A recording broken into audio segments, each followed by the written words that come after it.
Well, hello there, you beautiful, beautiful people. I hope you're all well and you've survived Friday, because this is video 2 of 2. So you know the drill. I want to touch on something sort of furthering on from the video that I did this morning and bring your attention to a video that Jules over at Julesville Trades did. I'll just show you this quickly. So if you go over to Jules' channel, she's got this one here, the very first one, 4 hours ago, a foreshadow of what's to come. I would say go and check out that video. Not now, because I'm more important. I do love Jules, but I'm more important at the moment. But she goes over some of the information surrounding the Idaho 4 case, the documentation, and specifically this another bone of contention, because there seems to be a lot of them. It's like a butcher's bin. And there's still issues surrounding this DNA situation. And it looks like what they're trying to do is they're trying to hide how they come about this DNA, the DNA sample that would eventually lead to the arrest of Brian Koberg. And I've always had an issue with it because there's always been something that just felt missing. It always felt like there was something missing. And I think both myself and Jules, and I'm sure there's other people who have said the same, this case doesn't feel like it was investigated and that investigation led to a suspect, and that suspect was Brian Koberger. It felt like someone pointed their finger at someone and then the case was built around that person.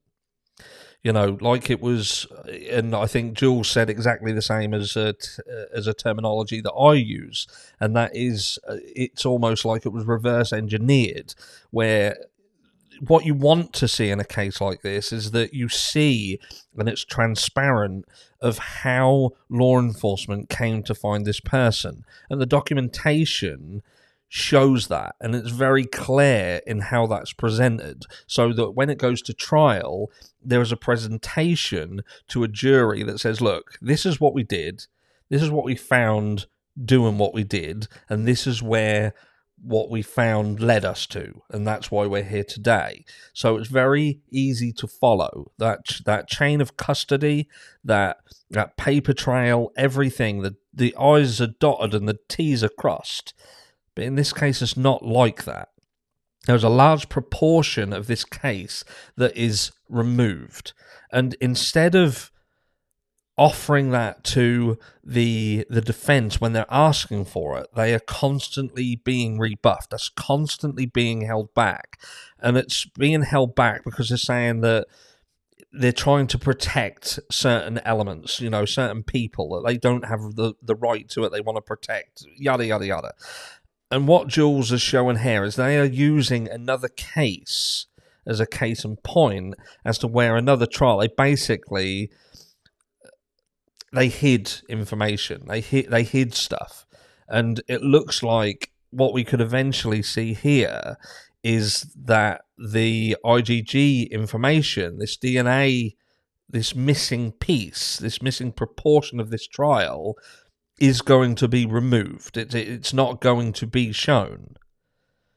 And that should scare you. As an American citizen, whatever side of the fence you are, that should scare you.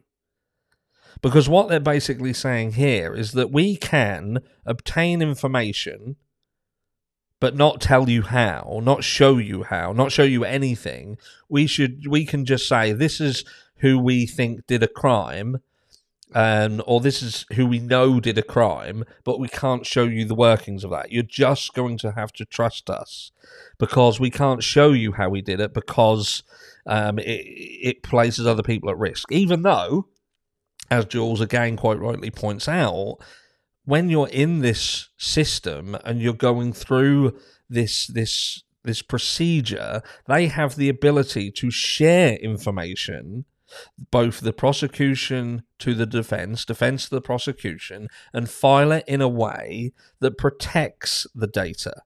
Like we're seeing with the grand jury situation. We're seeing that they've now been forced to give the information over. They didn't want to. They rebuffed, and eventually it's now going over after months and months and months of asking for it, and it's done under seal. It's done under seal to protect the identity of the jury, and that's how it should always be done. I don't see, and nobody should be able to see how the prosecution cannot hand over all of the information regarding the DNA, the finding, the workings, everything, and file it and hand it over under seal to give all the relevant protections, but give the defense everything that they are entitled to, that they should ask, especially when they have themselves brought professionals in that field into the fray who have said that this can be flawed, that this is not 100% certified, this is not 100% guaranteed.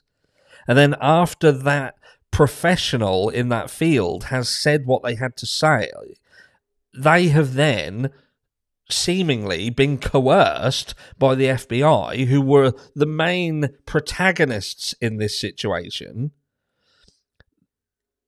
So she then pulls back on what she said. And again, that should scare you. What if you had a child who was wrongfully accused of doing a crime? What if you were wrongfully accused of doing a crime? And no one was willing to help you, or people were willing to help you, but they just kept getting rebuffed all the time. Again, it's very easy to have thoughts and feelings when you don't have skin in the game. But what about when you do have skin in the game? What about when the system that is set in place to protect you starts to work against you? And the freedoms that you have as US citizens and citizens all over the world, when those systems that are set in place, those things that are set in place to protect you, they are ignored. And they are wrapped around other technicalities and loopholes that mean that they are not considered. How would you feel then? Let me know down below. Go and check out that video. I look forward to hearing your thoughts. Anyway, love you and leave you, and I'll catch you all in the next one.